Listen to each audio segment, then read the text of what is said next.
하나님, 오늘 일어나 숨을 내어 쉬는 이 숨결이 세상에 내가 살아있음을 선포하고 있습니다. 하나님께서 불어 넣어주시는 맑은 숨이 우리 안에 있는 탁한 것들을 가지고 밖으로 나아갑니다. 숨을 들이쉴 때마다 하나님은 우리를 정화시키시고, 숨을 내쉴 때마다 우리는 세상을 탁하게 만듭니다. 하나님, 우리가 살기 위하여 사용하는 많은 것들이 세상을 더럽히고 힘들게 하는 것임을 깨닫습니다. 존재함만으로도 우리는 무언가를 낭비하고 소비하는 존재입니다. 하오나 주님께서는 다른 생명들을 통하여, 자연을 통하여 우리의 소비를 보완하시고 평형을 이루시고 조화를 이루도록 하시니 감사합니다. 그러나 인간의 과도한 자기 존재를 위한 소비는 자연을 파괴하고 세상을 힘들게 하고 있음을 봅니다.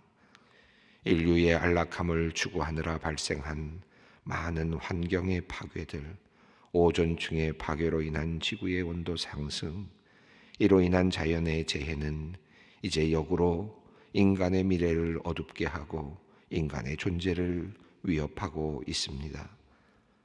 하나님, 코로나19를 극복한다고 하면서 더욱 넘쳐나게 된 일회용품들, 플라스틱 용기들은 수십 년, 수백 년이 지나도 사라지지 않는 지구의 오염의 씨앗들이 되고 있습니다. 오늘의 나를 조금 편하게 하기 위한 인간의 이기심이 우리의 후손들의 미래를 절망으로 만들어가고 있음을 봅니다. 하나님, 이미 코로나19 감염병의 출현 그 자체가 선조들로부터 시작된 인간의 탐욕의 결과임을 우리는 알고 있습니다. 하나님, 이것을 알면서도 우리는 여전히 우리 존재의 자리를 크게 만들려 하고 자원을 낭비하며 환경을 파괴하고 있습니다. 주님, 우리의 죄를 용서하여 주시옵소서. 바라옵기는 우리로 속히 돌이키게 하여 주시옵소서.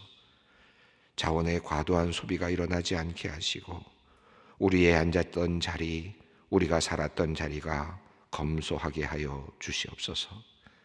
우리가 자연 속에서 빼앗은 것보다 주고 가는 것이 더 많은 그런 인생이 되었으면 좋겠습니다. 하나님께서 우리에게 관리하도록 맡겨주신 이 자연과 세상을 정말 지혜롭게 잘 다스리고 관리하게 하여 주시옵소서. 하나님, 우리의 존재로 인한 파괴적인 영향력은 우리의 입으로 내어놓는 언어로도 나타나고 있습니다. 우리의 숨결도 세상을 오염시키고 있건만 우리의 입으로 나오는 언어 또한 세상을 오염시키고 있다 생각하니 참으로 부끄럽습니다. 하나님, 끊임없이 이어지는 우리의 말, 이것은 우리가 살아있음을 증명하는 또 다른 차원입니다. 그러나 우리가 살아있다고 떠드는 말이 덕스럽지 못하고 사람들을 위로하지 못하고 도리어 상처를 주고 고통을 줄 때가 얼마나 많은지요. 나의 존재를 알리기 위해 던지는 말이 과시의 말이 될 때가 있고 다른 이를 무시하는 말이 될 때도 있습니다.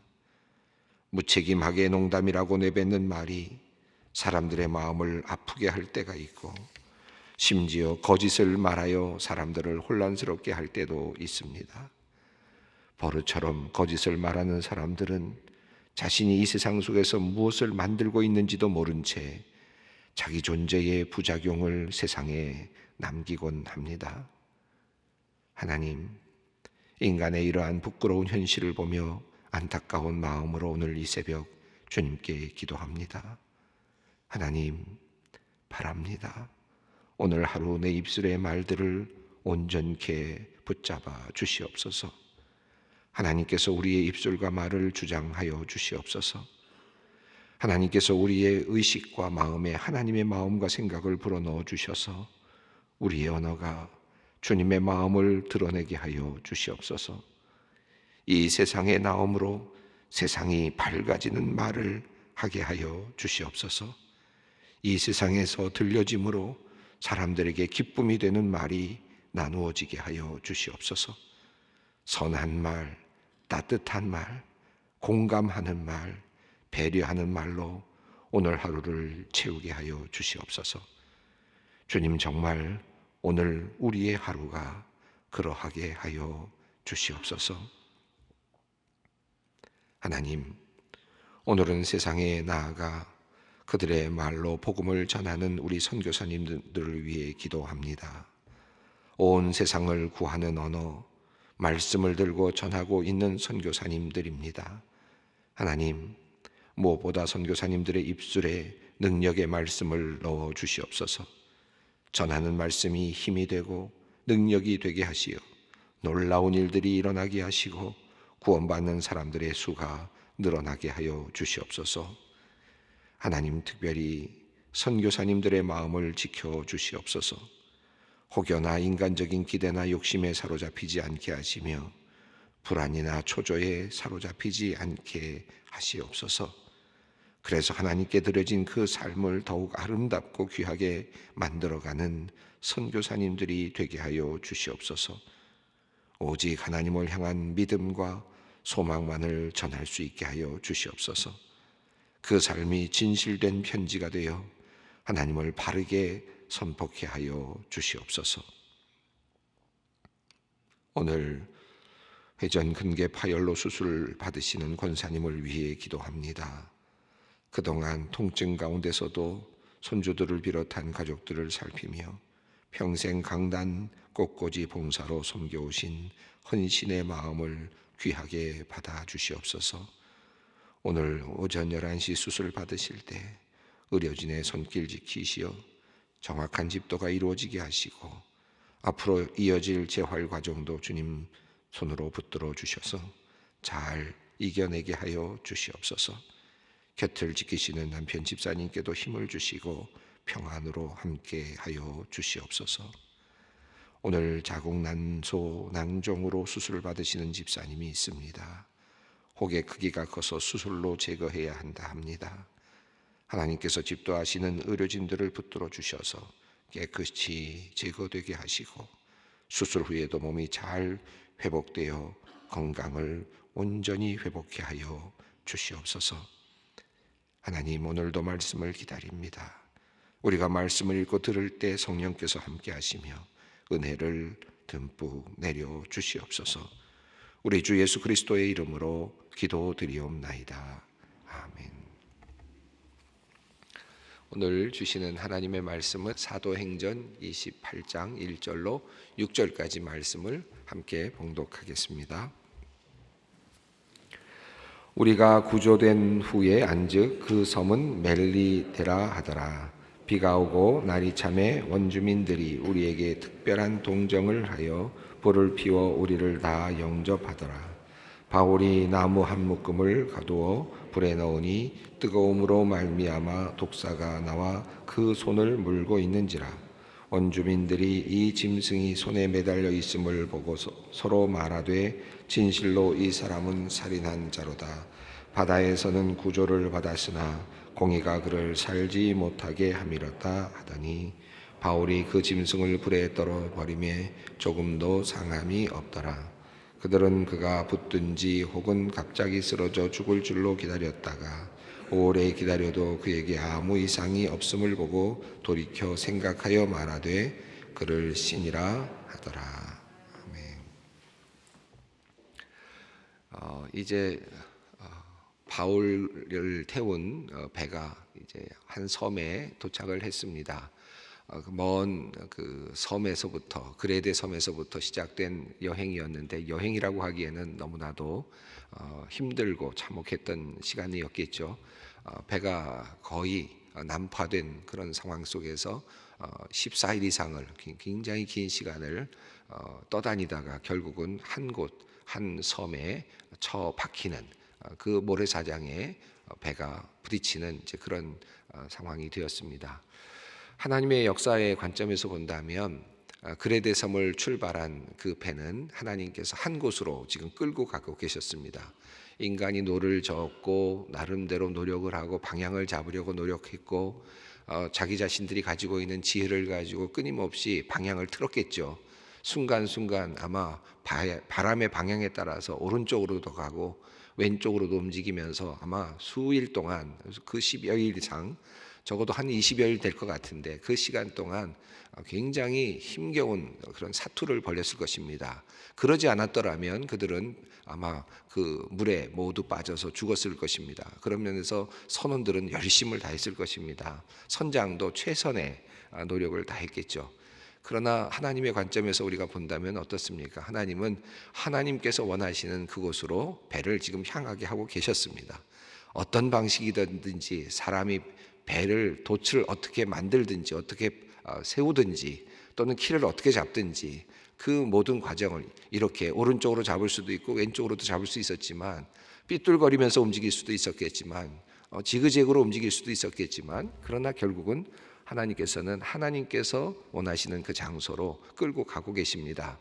이제 그래서 그 한 섬에 이제 박으시는 배가 완전히 도달해서 고정이 되는 그런 상황이 이제 연출이 되었습니다. 그것이 바울과 275명의 함께했던 사람들이 경험했던 그 배의 역사입니다.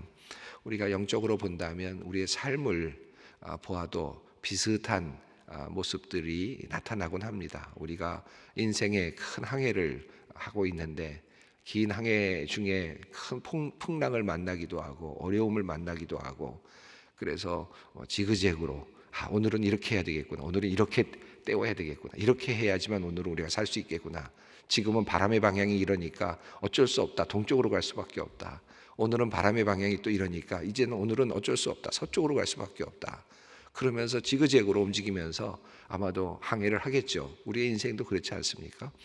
그런데 결과를 보면 우리가 도달해서 보면 하나님께서 나를 이곳으로 끌고 가셨구나, 나를 이곳으로 인도해 주셨구나 하는 것을 알게 됩니다. 지난번 우리가 지도를 보았습니다마는 그레데 섬에서 그 몰타 섬까지 그 멜리데라고 하는 섬까지의 그 흐름을 보면 정말 하나의 그 목표 지점을 향해서 하나님께서 끌고 가시지 않으면 그곳에 도달할 수 없겠구나 하는 것을 알 수 있지 않습니까?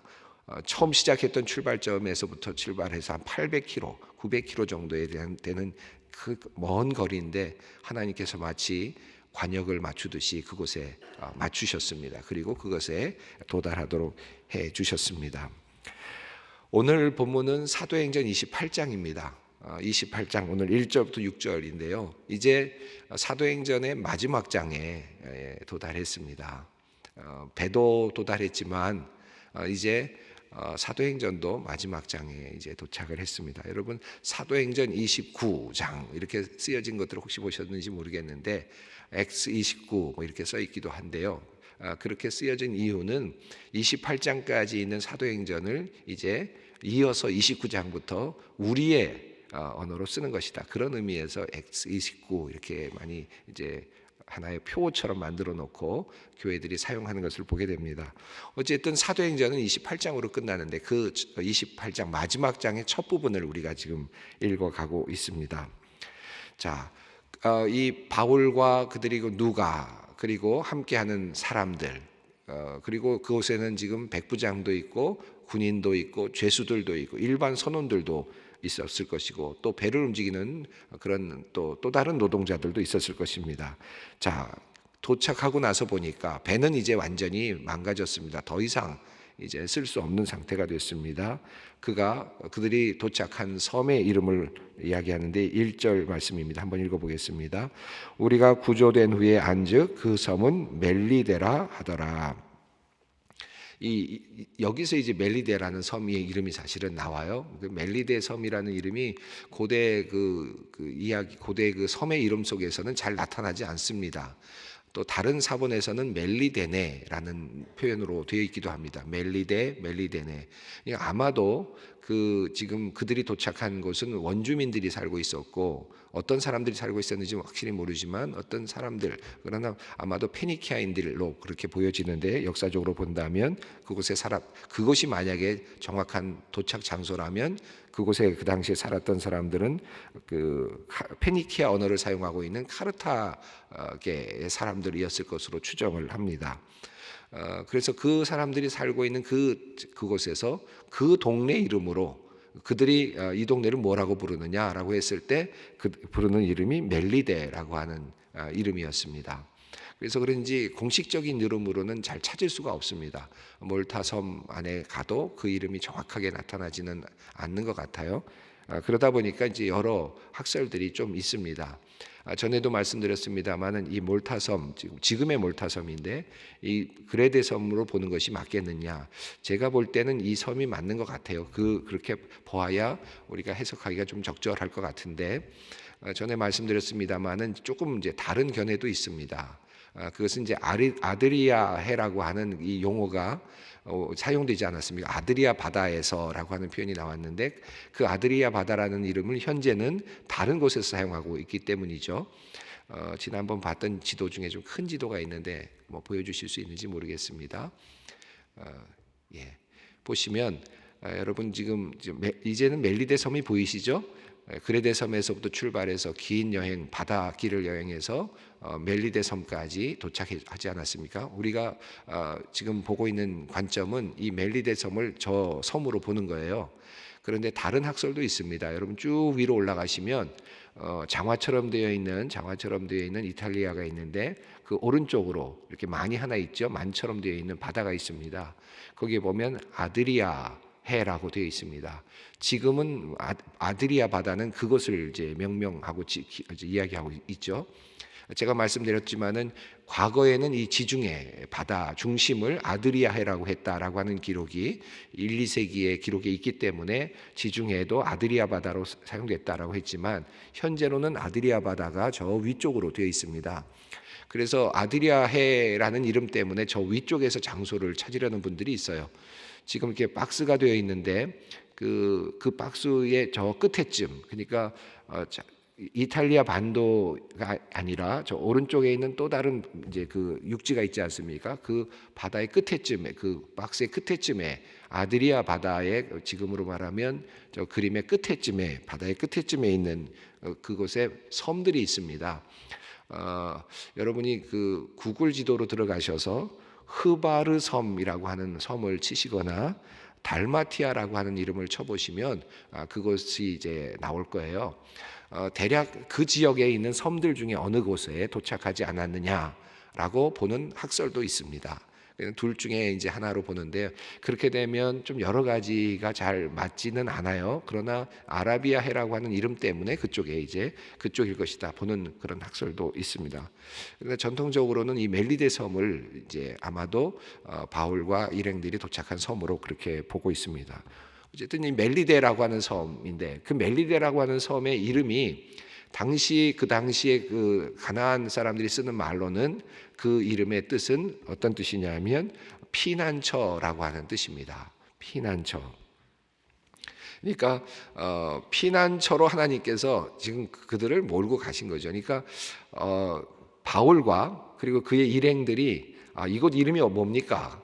라고 했는데 멜리데입니다. 라고 이렇게 얘기를 했을 때 이 멜리데라는 이 말의 뜻은 그 당시로서는 그 페니키아인들이 사용되는 페니키아 언어이니까 좀 다른 뜻으로 사용됐을 수도 있는데 만약에 원주민들이 페니키아인이었다면 그럼에도 불구하고 멜리데라고 하는 말을 했단 말이죠. 그런데 가나안 지역에 살고 있었던 사람, 유대인들이나 이런 지역에 살고 있었던 사람들이 듣는 그 이름의 뜻은 어떤 뜻이냐 하면 피난처라는 뜻입니다.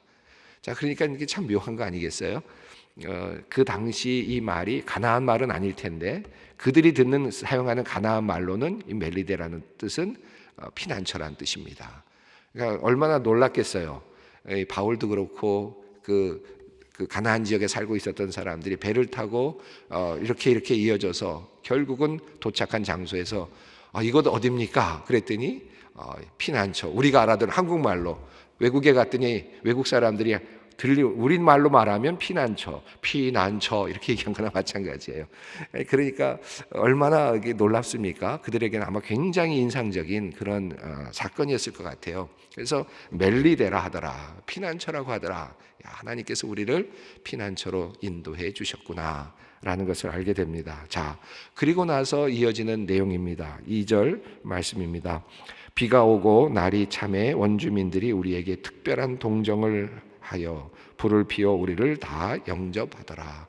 여기 원주민들이라고 되어 있는데 원어로는 야만인들이라고 이렇게 되어 있습니다. 이 야만인들이란 말보다는 원주민들이 맞을 것 같은데, 왜냐하면 여기서 사용되는 언어, 그 야만인이라는 표현은 어떤 거냐 하면 헬라어와 라틴어를 쓰지 못하는 사람들, 헬라어 언어권이 아닌 사람들을 야만인들이라고 로마 시대에는 사용했기 때문에 여기서는 이제 다른 언어를 사용하는 사람들이다라는 뜻이 맞고요. 그런 의미에서 원주민이라는 해석이 조금 더 명료할 것 같습니다. 하필이면 비가 왔나 봐요. 그리고 해변에 도착했을 때 지금 어느 때쯤일까요?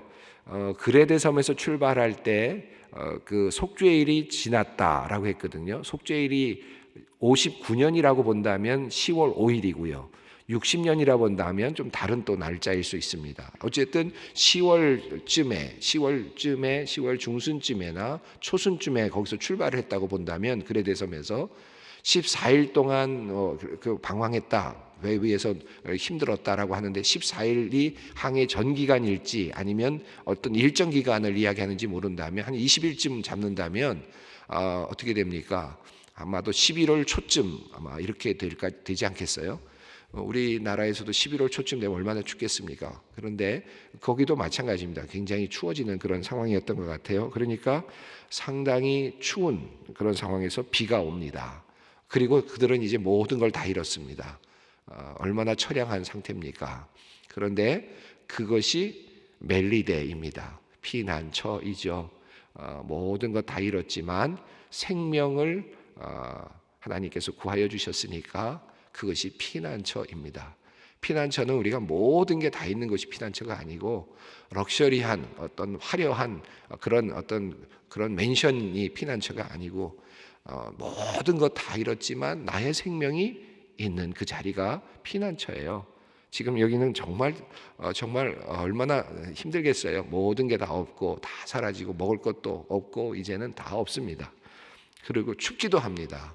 비를 맞고 바다에서 올라와서 아마 얼마나 추웠을지 모르겠습니다. 그런데 그곳에서 돕는 사람이 나옵니다. 원주민들이 그들에게 동정심을 가지고 불을 피워서 그들을 영접해 주었습니다. 자, 3절 말씀입니다. 바울이 나무 한 묶음을 거두어 불에 넣으니 뜨거움으로 말미암아 독사가 나와 그 손을 물고 있는지라. 그런데 바울이 한 번 더 이제 위기에 처합니다. 다른 사람들까지 다 살리고 또 바울 때문에 살았다고도 할 수 있을 만큼 그런 상황이 전개되지 않았습니까? 아마 선원들은 바울 때문에 우리가 살았구나 그런 생각을 했을 거예요. 배 위에 있는 사람들 왜 그랬습니까? 내가 환상을 보았는데 하나님께서 한 사람도 다치지 않을 것이다 라고 말씀하셨다. 내가 계시를 받았다라고 말했고 그것이 그들에게는 빈말처럼 들렸을지는 모르지만 한켠에는 바닷속에서 폭풍 속에서는 그것이 그래도 의지가 되지 않았겠습니까? 그래도 저 사람이 혹시 맞는다면, 저 사람이 혹시 신적인 어떤 능력을 갖고 있다면 그래도 우리가 살 수 있지 않을까, 그 희망을 가지지 않았겠습니까? 그러면서 바울은 나름대로 신적인 그런 위치, 그의 말이 뭔가 신뢰를 주는 그런 상태가 되었을 것 아닙니까? 자, 그래서 바울 때문에 살았다라고 생각이 들었는데 이제 상황이 어떻게 되냐면 바울이 독사에 물리는 상황이 전개됩니다. 바울이 나무 한 묶음을 거두어서 불에 넣고 있었는데 마침 그 나무가에 있었던 독사가 아마 있었던 것 같죠. 함께 있었던 독사가 튀어나오면서 그의 손을 그만 물었습니다. 독사가 손을 물었다라는 것은 그냥 뭐 뱀이 물었다는 것이 아니라 독사가 물었다는 말 자체는 이제 그가 죽을 수밖에 없는 상황이다라는 것을 의미하죠. 그래서 6절이 이제 그런 얘기를 하게 되는데, 자, 그것을 보고 원주민들이 어떻게 해석을 합니까? 4절입니다. 원주민들이 이 짐승이 그 손에 매달려 있음을 보고 서로 말하되 진실로 이 사람은 살인한 자로다. 바다에서는 구조를 받았으나 공의가 그를 살지 못하게 함이로다 하더니. 옛날에는 뭐 이름은 좀 다르지만은 이제 바다에는 항상 그 복수하는 신이 있다. 네메시스라고 하는 이름으로도 불려졌다고 하는데, 복수의 여신으로도 불려지는 당시에는요. 이런 그 뭐냐 하면 바다에서 조난을 당하면, 그 요나의 이야기도 그렇습니다만 그건 누군가가 있기 때문이다. 누군가 죄 지은 사람이 있기 때문이다. 그래서 이렇게 우리가 어려움을 당하는 거다. 그래서 요나의 경우는 이제 바다에 빠뜨리지 않습니까? 그리고 자기들이 살지 않습니까? 그래서 이제 그런 것들이죠. 그래서 배에 있던 물건들도 이렇게 다 던지는 것들도 혹시라도 그 물건 중에 잘못된 그런 그 죄된 물건이 있을지도 모른다는 이유도 또 있었죠. 그래서 다 던져버리는 이제 그런 일이 있었는데, 여기 보면 살인한 자, 이 사람은 진짜 배에서는 살아남았지만 그들이 풍랑을 맞이하고 배가 파손된 이유가 이 사람 때문이었구나. 이 사람이 그럼에도 불구하고 살아는 났지만 결국은 이 복수의 여신이 찾아와서 저 사람을 죽이는구나. 이제 그 지역의 사람들은 그렇게 알게 된 겁니다. 이 원주민들이 그렇게 생각을 했습니다. 자, 5절 말씀 읽습니다. 바울이 그 짐승을 불에 떨어버림에 조금도 상함이 없더라. 하필이면 독사일까요? 하필이면 독사일까요? 지금 바울은 끊임없이 죽이려고 하는 세력으로부터 쫓김을 당하고 있었습니다. 여러분, 고린도에서도 에베소에서도 그리고 다니는 곳마다 유대인들이 계속해서 바울을 잡아서 죽이려고 많이 노력했죠. 피해 다니고 또 피해 다니는 그런 삶의 연속이었고, 또 맞기도 많이 했습니다. 죽을 뻔한 적도 있었고, 처음부터 다메섹에서부터 바구니에 달아서 내려서 도망해야 되는 처지가 되었고, 그 이후로부터 끊임없이 도망다니고 또 맞기도 하고 잡히기도 하는 그런 상황이었습니다. 예루살렘으로 가서도 그는 결국은 잡혔고 3번에 걸쳐서 신문을 받았고 가이사랴로 이송되었고, 가이사랴에서도 또 그런 과정들이 있었습니다. 그리고 나서 배를 타고 갔는데 배가 또 파손이 됐습니다. 그리고 또 어떤 위기가 있었습니까? 배가 파손되기 직전에는 군인들이 그들을 죽이려고 하는 위기도 또 있었습니다. 하나님께서 바울을 계속해서 막아주시고 생명을 지금 연장시켜 주시는 상황입니다. 그런데 또 위기가 왔습니다. 독사가 그를 물었습니다. 그리고 이 독은 지금 퍼져가고 있는 상황이죠. 원주민들의 입장에서 본다면 저 사람은 죽는 겁니다. 독사를 잘 알고 있기 때문에 저 뱀에 물리면 죽는다는 것은 알고 있었다고 보는 것이 맞겠죠. 저는 이 독사의 의미가 뭘까? 물론 그냥 독사라고 하는 하나의 사건, 실제로 있었던 사건일 수도 있지만, 이 독사라고 하는 것, 이 뱀이라고 하는 것은 성경 속에서는 이제 사탄의 하나의 원형으로 그렇게 모습으로 나타나지 않습니까? 아담과 하와를 결국은 그 끝 벼랑으로 몰고 갔던 그런 그 뱀이 있지 않습니까? 이 지금 뱀은 악한 영의 어떤 상징으로 볼 수 있겠는데, 바울을 끊임없이 지금 죽이려고 달려들고 풍랑이 일어나는 것도 결국은 바울을 죽이려고 하는 또 다른 광풍이죠.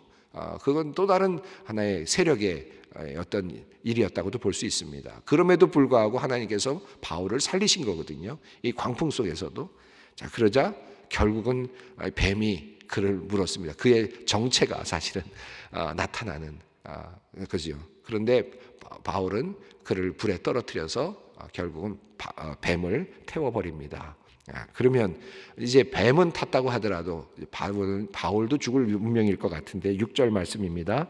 그들은 그가 붙든지 혹은 갑자기 쓰러져 죽을 줄로 기다렸다가 오래 기다려도 그에게 아무 이상이 없음을 보고 돌이켜 생각하여 말하되 그를 신이라 하더라. 그가 죽지 않았습니다. 하나님의 보호하심 속에 있었고, 그는 그래서 그 원주민에게도 그 지역에 있는 사람들에게도 하나님의 보호하심을 받는 사람이라는 사실을 증명하기 시작했습니다. 바울은 어디로 가든지 배 위에 있든지 어디에 있든지 하나님께서 함께 하셨습니다. 그리고 하나님께서 함께 하시는 모습이 이것저것 여러 사건을 통해서 끊임없이 나타납니다. 이제 이 원주민들도 바울이 범상한 사람이 아니라는 사실을, 범인이 아니라는 사실을 알게 됩니다. 그를 신이라 부르죠. 하나님의 역사는 그렇게 끊임없는 도전과 그리고 또 하나님의 또 다른 역사로 이어지고 있음을 보게 됩니다. 우리 오늘 이 사실을 깊이 생각하며 우리의 인생을 생각하면서 여전히 우리와 함께 하시는 하나님, 역전시키시고 또 보호하시는 하나님을 생각하면서 오늘 기도의 자리로 나아가겠습니다. 하늘에 계신 우리 아버지의 이름을 거룩하게 하시며 아버지의 나라가 오게 하시며 아버지의 뜻이 하늘에서와 같이 땅에서도 이루어지게 하소서. 오늘 우리에게 일용할 양식을 주시고 우리가 우리에게 잘못한 사람을 용서하여 준 것 같이 우리 죄를 용서하여 주시고 우리를 시험에 빠지지 않게 하시고 악에서 구하소서. 나라와 권능과 영광이 영원히 아버지의 것입니다.